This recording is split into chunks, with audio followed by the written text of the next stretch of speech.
¿Qué tal? ¿Cómo les va? Bienvenidas, bienvenidos. Hoy vamos a poner en la mesa de debate el tema de la industria de la desinformación. ¿Qué es? ¿Cómo se mueve por las redes sociales? ¿Quién financia campañas de mentiras, de odio o de descrédito de personajes públicos? ¿Realmente hay granjas de bots? ¿Qué hay?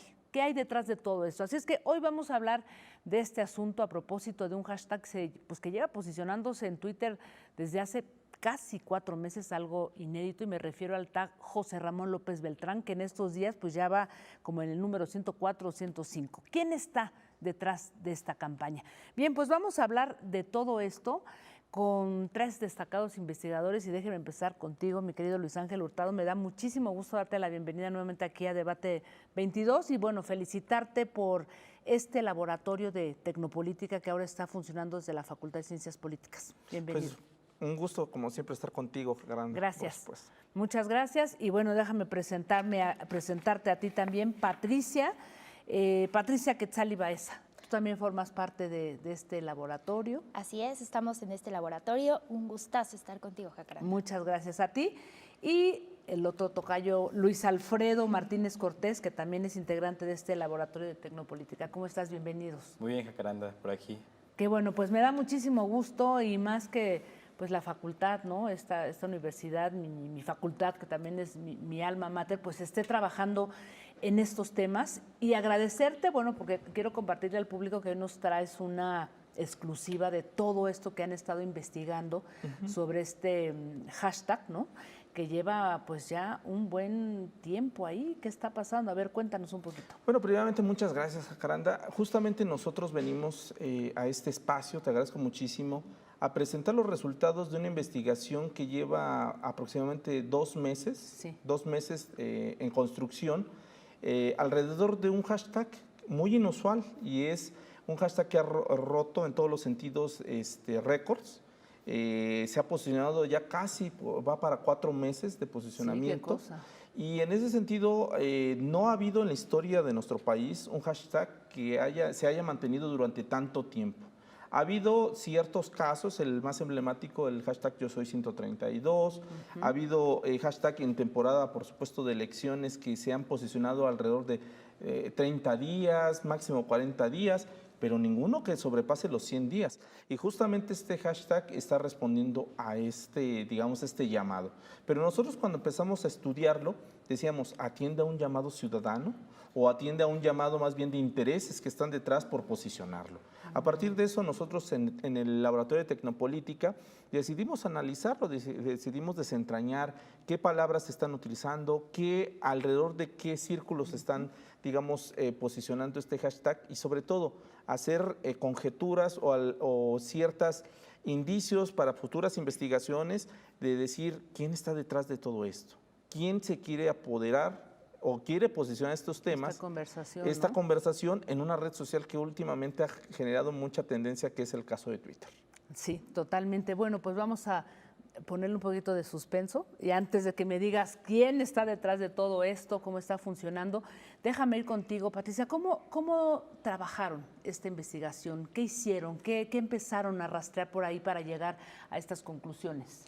Muy bien, pues básicamente nosotros hicimos una especie de monitoreo constante para identificar cada uno de esos hashtags. ¿Ok? Identificamos algunos elementos en donde había veces que el hashtag, no sé, por ejemplo, José Ramón López Beltrán 20 se proporcionaba en la lista de Trending Topic el día 22 de abril, pero también el día 23 de abril. Entonces, ¿qué es lo que hacían básicamente estos bots, se podría decir?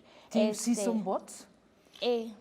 Podemos decir que hay de las dos. Bueno, hay una controversia entre si son bots o no son bots. Ya. Pero bueno, eso lo dejamos más adelante. Perfecto. Nosotros nos dimos cuenta que se estaban posicionando constantemente. Algunos no tenían como un tweet en específico, algunos sí tenían como el insulto, el comentario negativo, pero otros simplemente nada más generaban el hashtag constantemente y encontramos un pequeño detalle y una observación en donde se mantenía el hashtag, no sé, José Ramón López Beltrán 7 días. ¿Para qué? Para que esto estuviera en tendencia y mantuviera como en la conversación constante. Ya. Luis, ¿cómo se investiga, cómo se indaga, cómo hacen toda esta búsqueda en ese enorme universo, en ese mar de conversaciones que es Twitter y sobre todo, bueno, para llegar a una conclusión pues impresionante como de la que hoy vamos a hablar? Claro, pues por supuesto es una labor bastante delicada en el sentido de que tú sabes que el espacio digital de Twitter es muy amplio, más amplio de lo que algunas veces nos gustaría hacer. En ese sentido, tú sabes que las opiniones en Twitter se cuecen de forma muy rápida. Entonces, la forma en la que nosotros lo buscábamos era ser muy específicos y delimitar exactamente el hashtag. Es decir, si nuestro propósito era investigar todo el universo de este hashtag José Ramón López Beltrán, nos enfocábamos solamente en aquellos días en los que pensábamos que justamente la interacción era inusual o crecía, siempre analizando este hashtag y excluyendo aquellos datos que resultaban basura o no generaban o no abonaban a la suma de este hashtag. La tendencia, como ya lo hemos mencionado, se ha mantenido firme, ha ido creciendo. En los datos que traemos podemos ver que hay días en los que crece de forma exponencial y otras veces que no recibe la atención que esto se merece. Pero se hace de manera, por decirlo, si es que es correcto el término, manual, o sea, no se va, o lo hacen con algún algoritmo, con algún programa. ¿Cómo se hace digamos que todo este análisis? Primeramente, lo que hacemos es detectarlo de forma manual. Lo posicionamos en las tendencias que hay, digamos, las principales 10 tendencias que hay en México. Una vez que entra en las 10 principales tendencias en Twitter en México, ya empezamos a hacer un trabajo más detallado a partir de ciertas herramientas digitales que hay y que hemos desarrollado también nosotros en el laboratorio. Hemos construido una herramienta en la cual nos permite recopilar todas aquellas comentarios en donde se coloca el hashtag, o sea, el hashtag, y todos esos comentarios los empezamos a extraer, los colocamos precisamente en una gran base de datos y a partir de esa gran base de datos empezamos a meter filtros. Empezamos a ver primeramente si realmente corresponde al periodo durante el levantamiento, digamos, durante el día que se emitió el hashtag, o corresponde a otro, porque estamos hablando de un hashtag, ahorita traemos los datos, que se ha posicionado 100 días, pero se ha posicionado de diferente forma. Empezamos con el José Ramón López Beltrán, que es, digamos, el primero, luego se le fue agregando el 1, el 2, el 3, el 4, y así. Nosotros entonces hacemos esta base de datos y empezamos a filtrar. Sacamos todas aquellas menciones que a lo mejor estos softwares no son tan precisos a veces en ese ámbito, nos traen a lo mejor hashtag, digamos, el López Beltrán 5 cuando estamos analizando el 6 y empezamos a quitar todos esos elementos. Después de ahí, una vez de que ya filtramos todo eso, empecemos a hacer análisis de contenido. El análisis de contenidos es la filtración de las palabras más utilizadas y el contexto de cada palabra. Y aquí después hacemos el análisis de contenido, metemos una valencia o dos valencias más bien, positivo o neutral.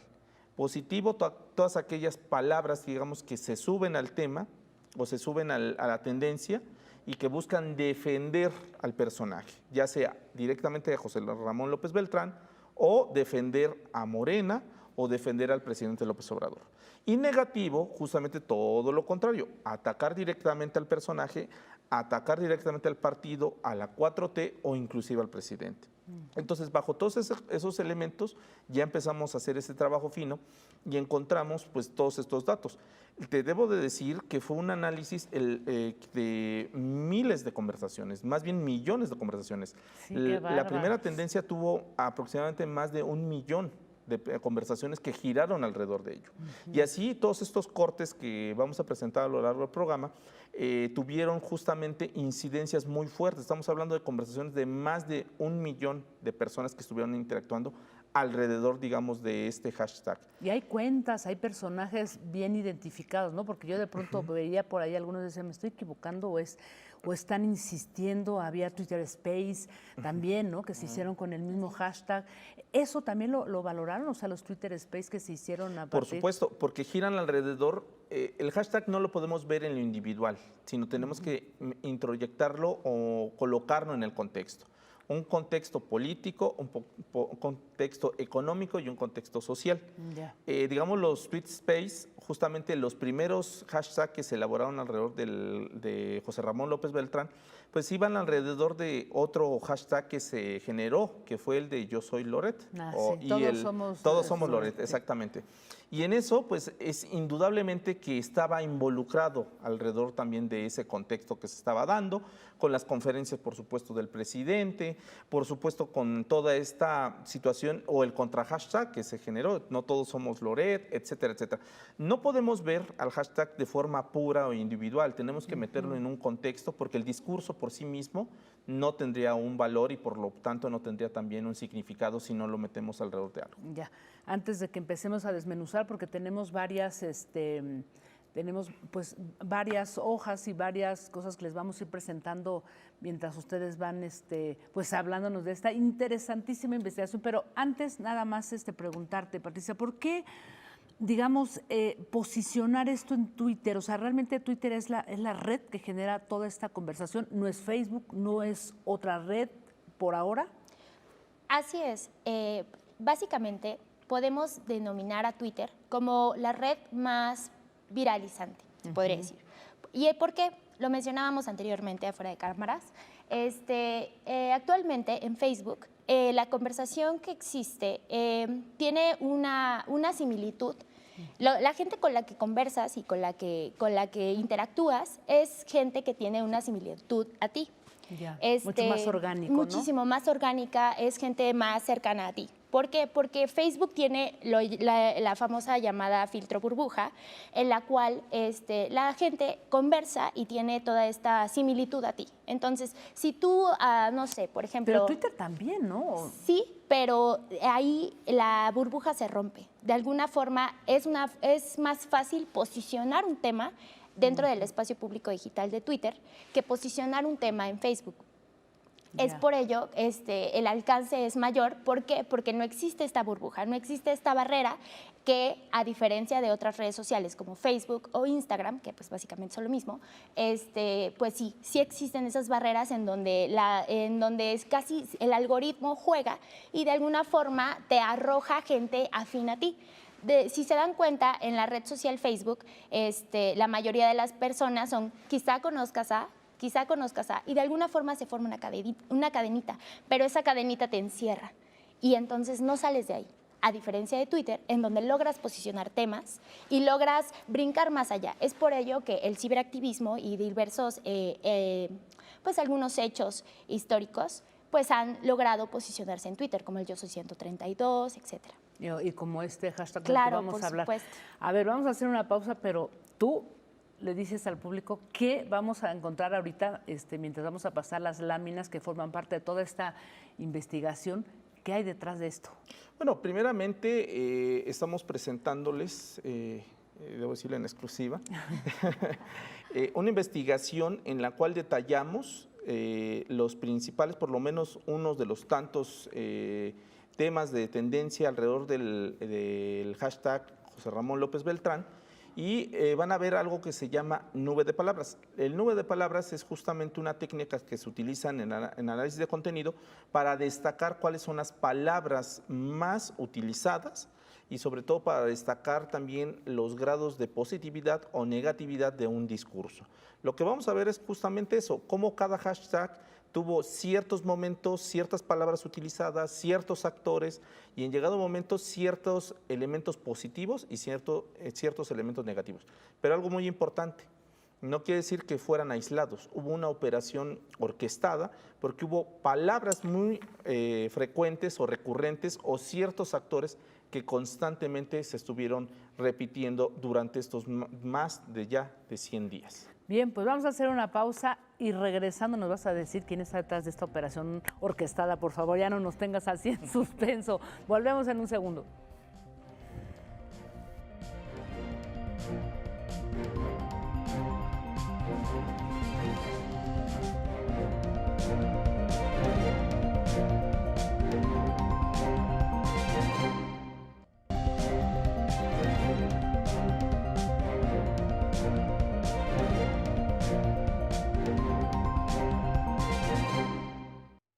Continuamos y estamos, bueno, con integrantes del Laboratorio de Tecnopolítica de la Facultad de Ciencias Políticas Sociales de la UNAM. Luis Ángel, antes de ir a la pausa, comentabas tú, bueno, pues que ciertamente detrás del hashtag José Ramón López Beltrán hay una operación orquestada. ¿Quién está detrás de esta operación orquestada? Mira, yo te puedo adelantar que hay este hashtag o esta serie de hashtag, hay una constante que podemos llamarlo así, hay una industria de la desinformación que está detrás, operando justamente detrás de estos hashtags. ¿Por qué lo digo? Porque, lo vuelvo a repetir, de manera orgánica, muy pocos hashtags en la historia de nuestro país se han posicionado durante tantos días en el espectro.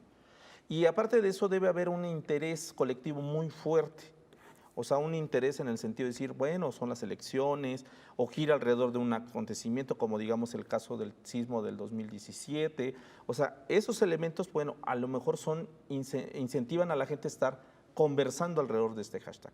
Este es atípico, porque a lo mejor hubo un interés muy fuerte al inicio, cuando se da a conocer precisamente los sucesos, el reportaje de Latinos y por supuesto de Mexicanos contra la Corrupción sobre la casa donde vivía el hijo mayor del presidente Andrés Manuel López Obrador, pues hubo un interés colectivo muy fuerte de la opinión pública y se debatió. O sea, es válido eso, o sea, es orgánico, digamos, podremos decirlo así. Sin embargo, cuando nosotros decidimos empezar a decirlo así, a estudiarlo, fue cuando empezamos a ver que ya no tenía presencia en medios de comunicación, primera parte. ¿Ya no tenía? Tanta presencia, el tema de la Casa Gris. Ya no tenía tanta presencia tampoco en el ámbito de la agenda política, entre los políticos, ya sea de la 4T o a favor de la 4T o de oposición.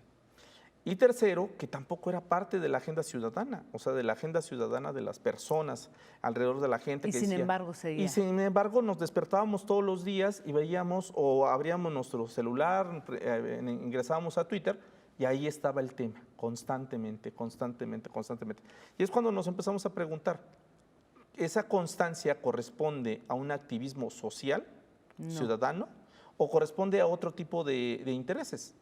Pues nosotros encontramos justamente que hay más intereses justamente para seguir posicionando este tema o esta cadena de temas.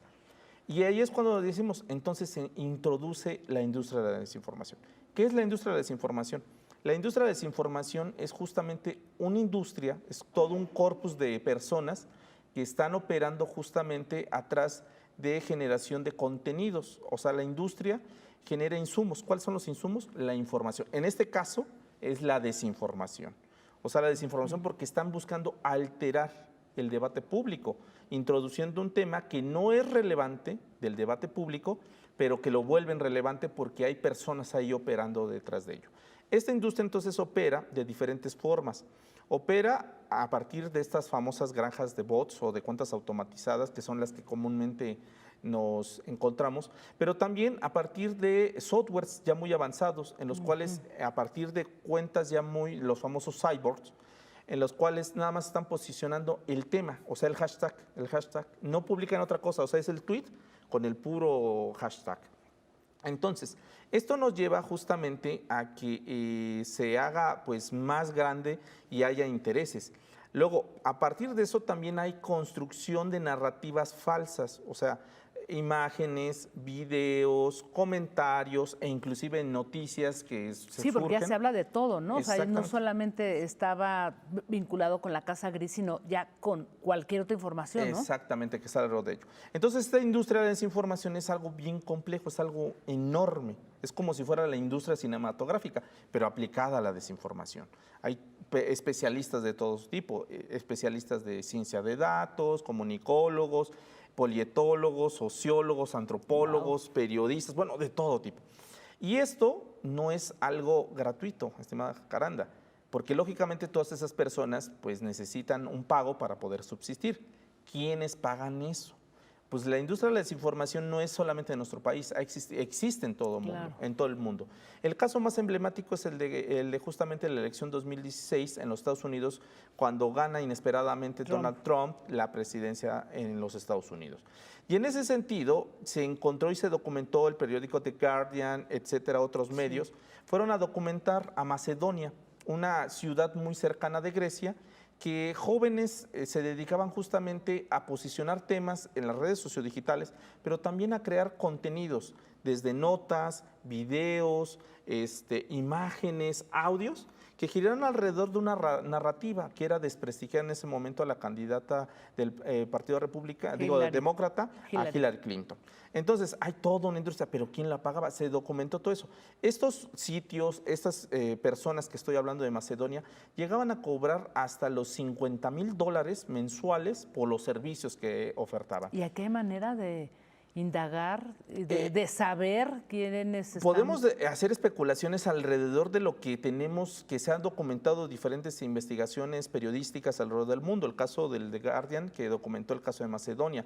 En Brasil también se ha documentado a partir de investigaciones que han hecho diferentes asociaciones o periodistas, que también la industria de la desinformación cobra un similar, o sea, estamos hablando en dólares, todo esto se tasa en dólares. Estamos hablando que las ganancias son de entre 20,000 a 30,000 a 50,000 dólares mensuales para las personas que se dedican a esto. Entonces, estamos hablando de temas, un tema que está entre las 10 temas de tendencia diario. ¿Cuántas personas se requiere para estar posicionando eso todos los días? Pues básicamente aquí justamente Patricia nos puede dar más o menos los datos y los alcances de cada uno de estos hashtags. Adelante. Bueno, para empezar, empezamos con el de José Ramón López Beltrán, que era 0, y tuvo un alcance de 16 millones de personas. Wow. Es impresionante. ¿En estos 4 meses? No, estamos hablando del primer hashtag, el que se lanza a partir de la nota generada por Latinos, y las notas negativas, las palabras negativas que se proporcionaron fue Morena, cueva de delincuentes. También tenemos José Ratón. Y positivas tenemos política, obrador, ley, amor con amor se paga. Después hablamos de José Ramón López Beltrán 50, en donde encontramos un alcance ya de medio millón.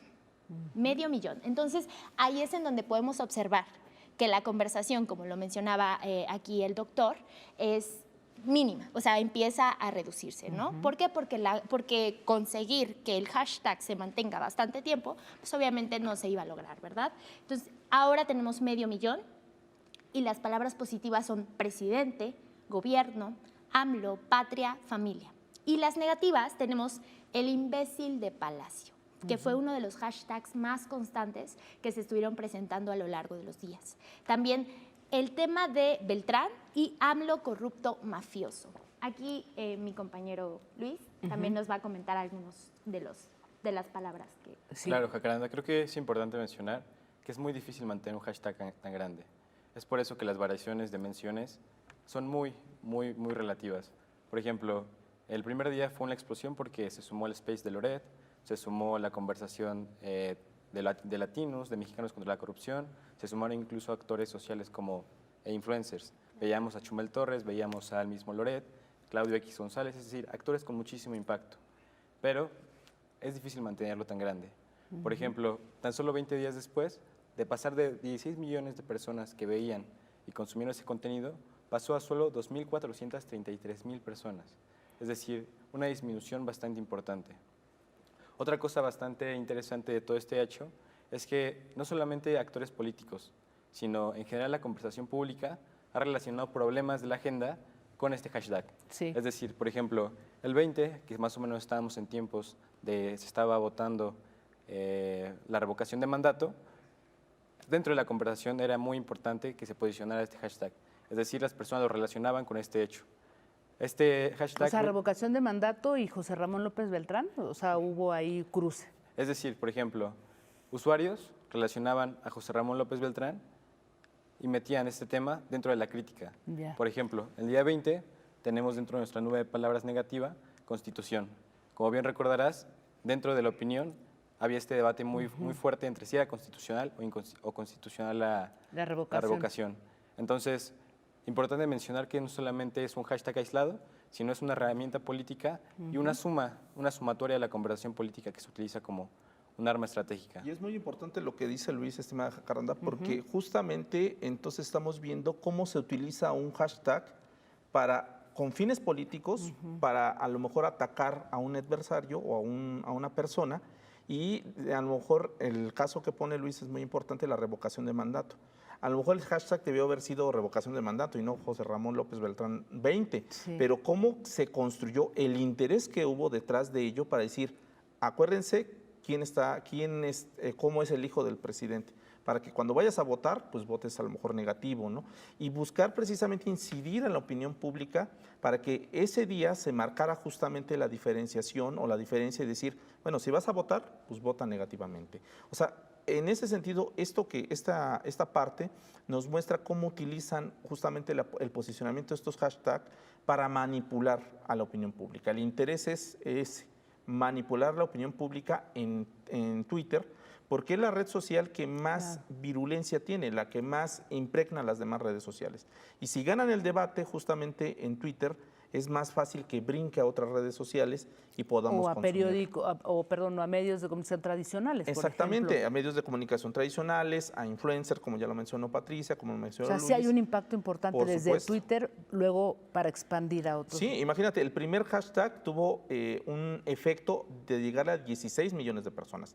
El siguiente hashtag es el Medio número... millón, ¿no? El siguiente es ¿El número 20? ¿El El 10? número 20 Con 17 millones. con 17 millones. de personas. Lo que nosotros vimos, y por eso buscábamos el alcance, es cómo inicia con un top muy fuerte, llegando a 16 millones de personas, muchísimo. pero aún así se mantiene y tiene una curvatura, pero aún así lo más interesante, ¿cómo puede ser que, digamos, el ciclo de ese hashtag ya tenía que haber muerto, digamos, como lo tenemos que decir, pero aún así se mantuvo, y no solamente se mantuvo, sino que tiene sus momentos en los cuales se inyecta más, pues vamos a decirlo así, recursos para que se siga manteniendo y siga creciendo y siga posicionando. La investigación que hacemos comprueba precisamente eso, cómo un hashtag también tiene sus periodos de vida, pero en especial encontraron una grieta en la cual poder atacar al presidente, poder marcar precisamente, atacar a su administración y sobre todo poder seguir manipulando la esfera pública digital a partir de este tema que ya está en el conocimiento de todos los mexicanos. De acuerdo.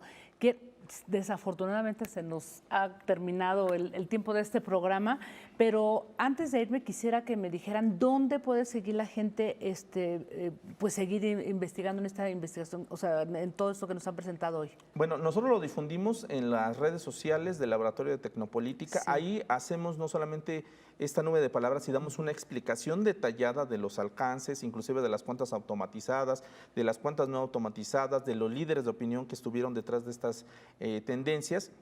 Ahí pueden consumir toda esta investigación que nos llevó aproximadamente 2 meses construir y presentar contigo, estimada. Pues les agradecemos muchísimo, de verdad. Espero que puedan venir pronto y pues a ver cuánto tiempo más se mantiene este hashtag. ¿Le dan más vida todavía? Sí, por supuesto. Sí. Llegó, desde mi punto de vista, llegó para quedarse y yo le auguro un año más de vida. Yo también. De verdad. Sí, Muchísimo más. definitivamente. Bueno, pues, ¿qué les parece si hacemos extensiva la invitación y vienen después para seguir conversando sobre el tema? ¿De Claro que acuerdo? sí. Un gusto, Muchas Fernanda. gracias a ustedes Muchas y gracias gracias. a todas, a todos por habernos acompañado. Nos vemos el próximo jueves.